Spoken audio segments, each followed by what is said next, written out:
What's going on with all this friggin' snow, eh? I hear it took some people over 3 hours to get home from work last week. Madness.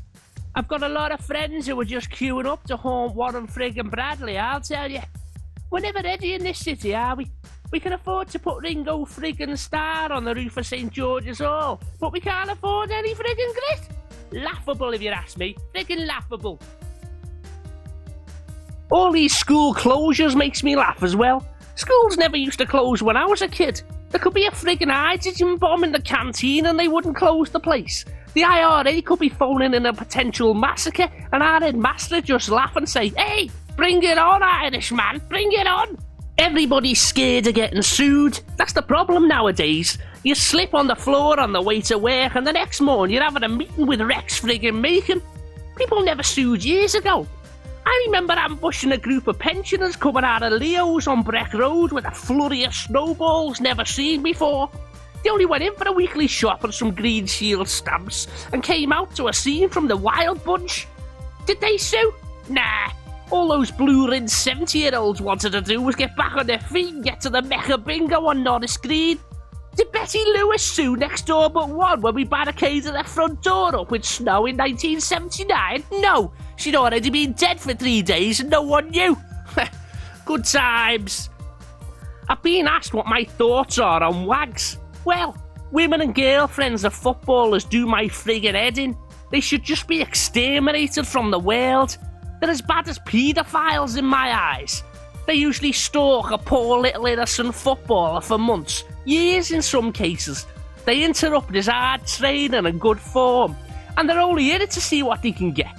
They all look the same to me as well, with their bleached blonde hair, their cricket bags and weekly fashion columns, and they all say the same thing after a while, like, "Oh, I'm a businesswoman now, in my own right. I have many projects I'm concentrating on." Don't give me that, love. You're just a low-grade hooker who couldn't be arsed working for a living and decided to open your legs for every Tom, Dick and friggin' Harry in a number 7 shirt.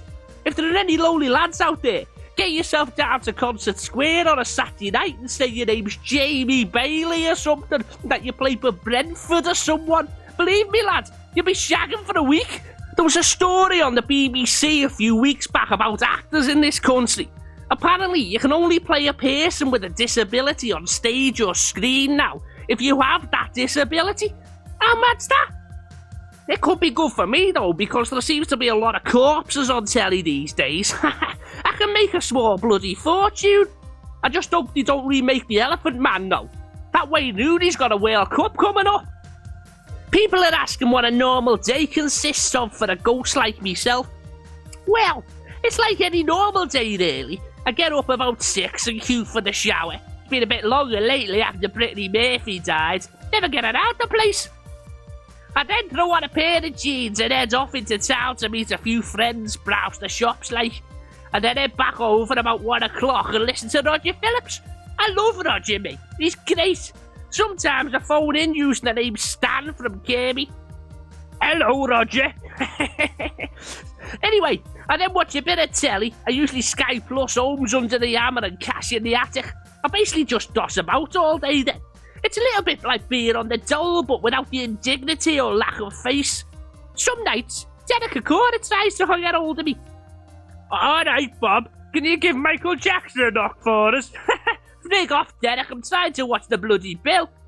I usually nod off about 10:30. It's not easy being me, you know.